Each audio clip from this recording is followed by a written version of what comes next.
আসসালামু আলাইকুম। কি অবস্থা, সবাই কেমন আছেন? আশা করি সবাই ভালো আছেন। প্রতিদিনের মতো সকালের কিছু ব্লগ শেয়ার করছি। আসলে নিত্যদিন যে খাবার দাবারগুলো আমার বাসায় রান্না করা হয় বা একটু আনা হয়, একটু আমি রেডি করি, সবকিছু সবার মাঝে তুলে ধরাটাই হচ্ছে আমার প্রতিদিনের একটা ব্লগের কারণ। তো আসলে এটাকে কেউ কেউ আছেন অন্যভাবে নিচ্ছেন, কেউ কেউ বলছেন যে আমি আসলে শো অফ করার জন্য এগুলো করছি, আমি কিনে তারপরে এগুলো দেখাচ্ছি। আসলে না, বাসায় যতটুকু যেটা প্রয়োজন তাই আনা হচ্ছে। আপনার বাসায় আপনার মেহমান থাকলে আপনি যতটুকু সদা করবেন, মেহমান না থাকলে যতটুকু করবেন, এগুলো আপনার মন মানসিকতা বা আপনার সামর্থ্য অনুযায়ী আপনি করবেন। তবে এটা ঠিক, হ্যাঁ, আমি কেন এফবিতে গুলো ছাড়ছি, আসলে এটা একটা হচ্ছে পেজটা হচ্ছে আমার লাইফস্টাইল শেয়ার করা। তো এখানে আমার ফেসবুক না, ফেসবুকে যদি আমি কোনো কিছু শেয়ার করতাম, আমার পার্সোনাল আইডিতে যদি আমি আমার লাইফস্টাইল গুলো শেয়ার করতাম, তাহলে আমারও এটা মনের দিক থেকে একটা হীনমন্যতা কাজ করতো যে না, আমি এফবিতে কেন এসব লাইফস্টাইল শেয়ার করি। এফবিতে আমার ভালো মন্দ মিলিয়ে লোকজন থাকতে পারে, ফ্রেন্ডস থাকতে পারে, বা সিনিয়র জুনিয়র মিলিয়ে আমার আত্মীয় স্বজন বলেন, আত্মীয় স্বজনের বাইরে যারা আছেন তারা বলেন, সবাই থাকতে পারে। সেখানে ছাড়াটা আমার জন্য অমানবিক বা হীনমন্যতা বা অসামাজিক থাকতো। তো আমি যেহেতু পেজটা ওপেন করেছি, এটা হচ্ছে পাবলিক একটা পেজ, এই পেজটাতে আমি জাস্ট আমি লাইফস্টাইল গুলো আমার শেয়ার করছি, আলাদা একটা পেজ। তো এফবি এক জিনিস, পেজ এক জিনিস। এফবি কে আপনি যদি পেজের সাথে তুলনা করেন, অনেকে এফবিতে ছাড়ে, সেটা আলাদা জিনিস, এটা যার যার একটা মনের পার্সোনালিটির উপর নির্ভর করে। আমি আমার এফবিতে হয়তো আপনারা কেউ নাই, যারা আছেন তারা হয়তো দেখবেন আমি কোনো খাবারের ভিডিও বা খাবারের লাইফস্টাইল আমি শেয়ার করি না। যেখানে শেয়ার করি সেটা হচ্ছে আমার পেজে, মানে এই পেজটাতে আমি শেয়ার করি। এই কথাগুলো বলার একটাই কারণ, অনেকে না বুঝে আমাকে বিভিন্নভাবে কমেন্টস করেন, আপু আপনি এগুলো কেন শেয়ার করছেন, আপনি মনে হয় এগুলো কোথাও পার্সেল দিচ্ছেন, বা আপনি এগুলো শো অফ করার কি আছে।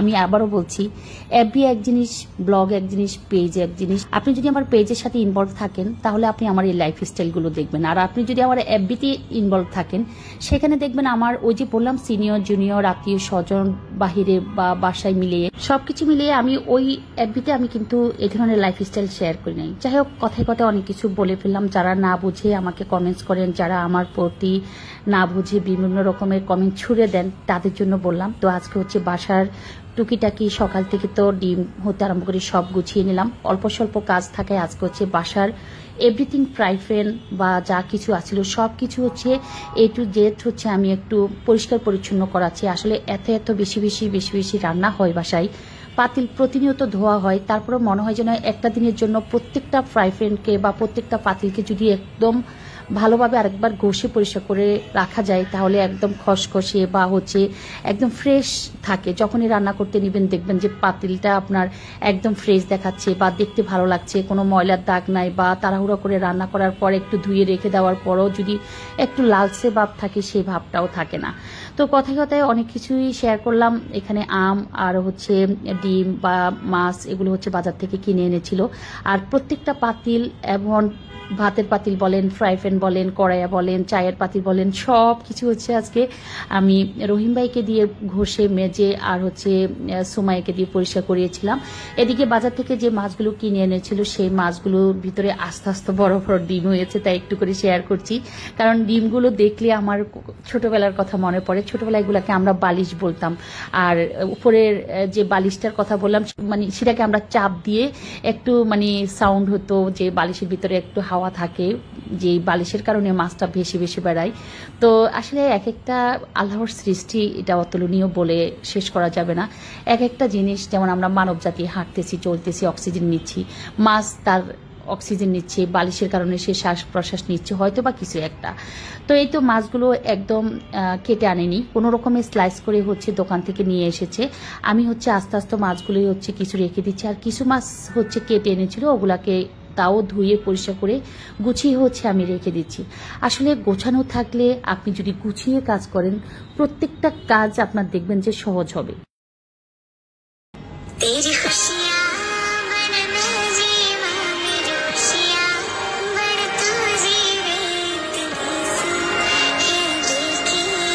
আলহামদুলিল্লাহ, আমরা আজ ভাই বোন সবাই মিলে বাসায় একত্রিত হই, আমার বড় ভাইয়ের বাসায়। আজকে দীর্ঘ 15 থেকে 20 বছর বা 25 বছর পর আমরা আজ একত্রিত হয়েছি। তবে সবচেয়ে একটা কথা ছিল যে এখানে একজন মিসিং ছিল আর সবাই ছিল আমাদের মাঝে। সত্যি কথা বলতে কি ভাই বোন আত্মীয় স্বজন বা নিজেরা যখন একটা বন্ডিং এর মাধ্যমে আমরা শত ব্যস্ততার মাঝেও যখন একত্রিত হই তখন সত্যি সময়গুলো যেন খুব দ্রুত কেটে যায়। সবাই যখন একত্রিত হয়েছি সারাটা দিন ছিলাম আমরা আমাদের বড় ভাইয়ের বাসায়, গল্প গুজব আর হাসি ঠাট্টা আনন্দ বেদনার মাঝে কখন যে আমাদের সময়গুলো পার হয়ে যাচ্ছিল আমরা নিজেরাই বলতে পারতেছিলাম না। মা বাবা দুজন বেঁচে থাকলে হয়তো বা ওনারা আজকে বেশি বেশি খুশি হতেন তাদের সন্তানদেরকে এক হতে দেখে বা সবাইকে একত্রিত একই টেবিলে খেতে দেখে। কথা বলতে কি আমি যতটুকু ফিল করেছি যখনই সুখের দিন আসে, যখনই ভালোবাসার দিনগুলি আসে তখনই মা বাবারা পৃথিবী ছেড়ে চলে যান।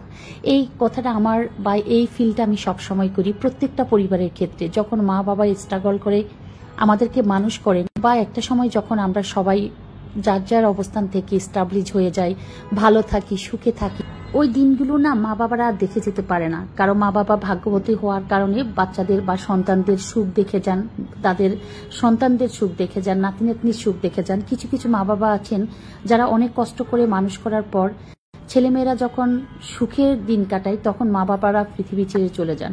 আমাদেরও তাই অবস্থা, আমাদের মা বাবা সবাই চলে গিয়েছেন ওপারে। বাট আমরা যখন খুবই কষ্টের মাঝে দিনগুলো কাটিয়েছিলাম সেই দিনগুলি মা বাবারা দেখে গিয়েছেন, আর সুখের সময় মা বাবারা চলে গিয়েছেন। এ ধরনের মা বাবারা যারা সন্তানদের স্ট্রাগল করে মানুষ করার পর চলে গিয়েছেন তাদের জন্য আসলে আমাদের মন থেকে অনেক বেশি দোয়া, আল্লাহ যেন ওনাদেরকে বেহেশতবাসী করুন, আমাদেরকে পৃথিবী আলো দেখিয়ে ওনারা আজকে ওপারে চলে গেছেন। তো এদিকে আসলে সত্যি কথা বলতে কি ভাই বোনের সম্পর্ক অমূল্য এক বন্ধন। ভাই বোনের সম্পর্ক এক অদ্ভুত ভালোবাসা ও সম্পর্কের মিশ্রণ, যেখানে খুনসুটি, বন্ধুত্ব এবং একে অপরের পাশে থাকার এক শক্তিশালী বন্ধন। জীবনের যে কোনো পরিস্থিতিতে ভাই বোনেরা একে অপরের শক্তি এবং সাহসের উৎস থাকে।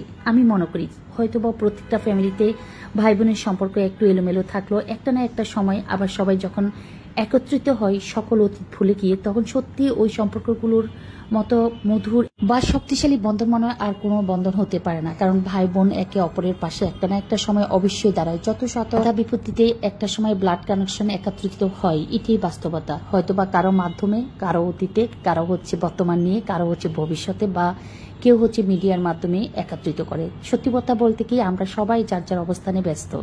কেউ কারোর সাথে কথা বলা, কেউ কারোর সাথে বসে অনেকক্ষণ পর্যন্ত বা অনেকদিন পর্যন্ত সময় দেওয়া বা আড্ডা দেওয়ার কোনো অপশন নেই। সবাই যার যার অবস্থানে ব্যস্ত থাকার কারণেও যদি আমাদের একটা গ্যাপ হয়ে গিয়েছিল সেই গ্যাপটা পূরণ করেছে আজকের এই আয়োজনের মাধ্যমে একজন আমাদের পরিবারের বড় ছেলের ওয়াইফ। তো থ্যাংক ইউ বা স্পেশাল থ্যাঙ্কস তোমাকে জানাচ্ছি।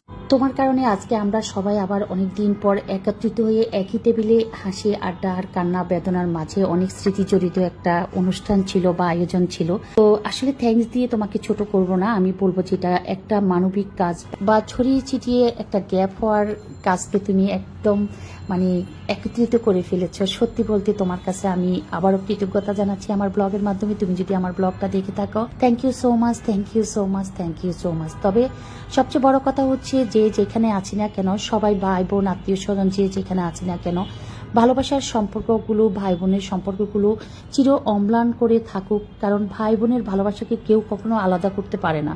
তবে সময়ের স্বল্পতা, কথার কাটাকাটি বা কোনো ব্যস্ততার কারণে যদিও একটু গ্যাপ থাকে, একটা সময় যখন আমরা সবাই একত্রিত হই তখন সত্যি মনে হয় যেন সবাই একই সুতায় গাঁথা একটি মালা, বিনি সুতার মালার মতো সবাই গেঁথে থাকার মতো একটা সম্পর্ক হয়ে যায়।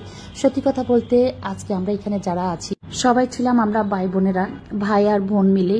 আর কোনো কাজিন ছিল না, কারো কোনো বাচ্চা ছিল না। একজন বোন মিসিং ছিল, সে ছিল অস্ট্রেলিয়ায়, তাই তাকে একত্রিত করা সম্ভব হয়নি। তবে তার সাথে আমরা ভিডিও কলে একই সাথে সবাই কথা বলেছি।